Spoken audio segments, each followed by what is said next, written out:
Going to take a look at now is how unit offices can send out emails targeting just the students and or parents assigned to that unit office. So this is really a two-step process, and it's very possible that by the time the site goes live, that some of these filters could already be made for the unit offices.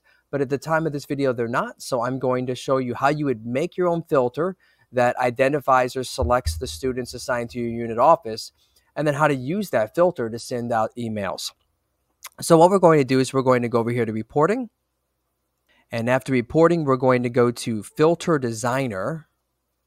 And on Filter Designer, you can see I've already made a folder up here that has students by unit office. Like I said, there very well could end up being one in here that's already made, but it's up to you. If there's one not there, if you want to make a folder, I liked making a folder so I could group my own reports together. I've already got a couple of filters put together for Office 124 and Office 157. For this video, we'll make one for Office 210. So what I will do is I will say this is a selection editor type of filter, and I want to use students. All right, choose Create. Up here at the very top, we're going to need to come up with a filter name. So whether you want to refer to these by office or if you want to type, your principal's name, that's up to you all. So I'm just going to say Craig Unit Office, last names L through R-I. And then it's up to you if you want to put a description in there or not. Not necessary to complete the filter. I'll scroll on down, and from here what I need to do is I need to choose the students that match that description. So I have to be careful because it does end with R, second letter I. The easiest way to do this is to find the very first student, click the student, and let go. Then we're going to just scroll down and find where the very last student would be in the alphabet. And it looks like this particular list is a little bit out of order. Was wrong. The sorting here, I just need to say it's by name, not by grade, then by name. So choose by name. That'll help fix that problem. Okay, so let me go down and find the very first L. And right there. Now, I want to let go of the mouse. Find the very last letter, which is R, first initial I. So let me go through and find that. That would be this one here. And this is a demo database, so it's not going to have our students' names in it. Once you find the very last student, press and hold the Shift key and then select the last student.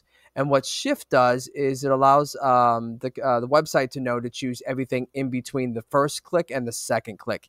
If you don't hold down Shift, then you're going to be going through and dragging, potentially a few hundred at a time over here, and that's very time consuming. So I would just use that little secret. Where do you want to save these? I'm going to say I want to save this filter. Oh, sorry, let me back up. Send all those students over. Press the right arrow button here to send all those students L through RI over. Okay, user account. I'm going to save this report in the Students by Unit Office section and press Save. Okay, so what that did is that actually created the filter. It's really that easy to make a filter. If I wanted to go back and see that filter, I could go back to Filter Designer to see that, in fact, it did save. Oh, I'm sorry, I need to choose Return to List. Okay. Up here, Students by Unit Office, and you can now see I have a Craig Unit Office, last name's L through RI. So that filter did get saved into my nifty little folder here. All right, now you would only ever need to do that once ever unless staff members change or the letters in the alphabet change. So that's really a one and done, and use it forever. Now, how do we send an email to those students from that unit office? So then we're going to go to communication. This would be something you would do much more frequently than setting up a filter. I'm going to choose Messenger 2.0. This is Infinite Campus's new message builder, and it's very easy to use. What we need to first do is choose what type of email message this is. So is it just a general non-urgent message? Is this high priority, or is this an emergency? And that has to do with how it's delivered and whether or not it adds an additional label to the subject line. I'm going to say it's a general message. Once we switch over to general message, what we want to do is decide how we want this message to be delivered. If it's blue, that means it has been selected. That means we want to use it. And you have the options of sending it just to their inbox But then you also see there's email. What's the difference here? Well, just like Canvas has its own internal mail system, Infinite Campus does as well. So this will only send it to Infinite Campus, which means they're only going to see it once they sign into Infinite Campus. So that doesn't hurt to use it, but most students are probably going to notice it if you send it to them through email. And then you also have the option to send it by voice and text. Voice and text, my guess, is likely going to reach parents, as parents are going to register their numbers. I don't know the quantity of students that are going to voluntarily put in their phone number to get communication, but they may. So it's up to you if you want to send it by phone or by text. Make sure you have the current school year. If we need to choose any calendars here, just making sure we choose high school calendar. I'm not going to choose a preferred language. I want to reach students of all languages, and that just has to do with how their profile is set up as identifying which is their primary language. Okay, moving on down to the all-important recipient section. I want to say send to students. If you only want to send it to their parents or to their emergency contacts, don't choose this one. All right, so I'm going to choose it to send it to parents and to their emergency contacts. You have to choose one of these two. You can't just choose, you can't skip it. So I'll send it to both the students and to their emergency contacts. And you'll notice here, this is going to send out to every single student in this fake database. So this were the live website. This might say 12 or 1,300 students here. And we only want to send this out to your unit office assigned students. So this is where our filter that we did in step 1 comes back to help us. So we'll choose custom selection.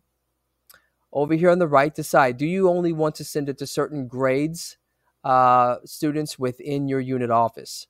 So if you want to send it to only the freshmen, sophomores, or juniors assigned to your unit office, or a combination of, you could choose which grades you want to target.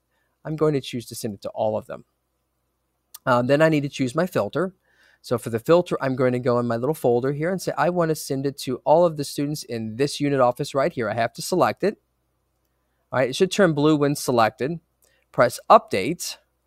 And then the other option here is, do I want to identify them by bus? So if you wanted to say a certain bus number, or whether it's the any students that ride a late bus, you could identify them here. I'm going to skip that for now. Press update. And you should notice that that number has really shrunk from 870 down to 233. So we are truly just identifying those students from that part of the alphabet. Okay, lastly, you do have the option to send to any teachers that may be involved in this email. So if you see there's an option to send to all staff, or you can send to specific teachers. All right, we'll press next. And just like sending a Gmail message, you need to have a subject. You need to have a message. Right here, it's probably going to default to your Infinite Campus internal email. If you would like for parents or students to respond to your wgmail.org account, I would replace this email. As we move on down, do you want to add any attachments to the email, any documents? If you are choosing to use phone or text messaging as a form of communication, what phone number do you want them to see on their caller ID? What number do you want them to call back to? You can type it in here. You also have the option to record a message. So if you want them to be able to play a message, there would be the option to do it. If you have a pre-recorded audio message, it would go here. As we go on down a little bit further, our text message. So if you chose to send them text messages, how do you want that text message to look? What specific message? Because text messaging, you're not going to send them as long as a message as you would with email. So this one's probably going to be much more concise.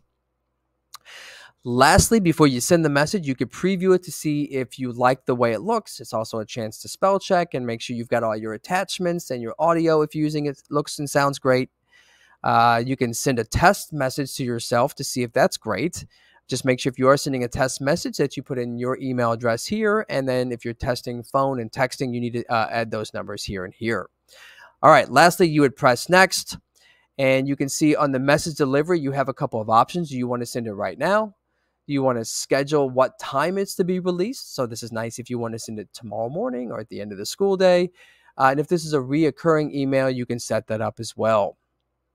Lastly, you'll see down here, there is a send message button. That's it. That filter is going to be available to send to unit office students anytime you want to in the future.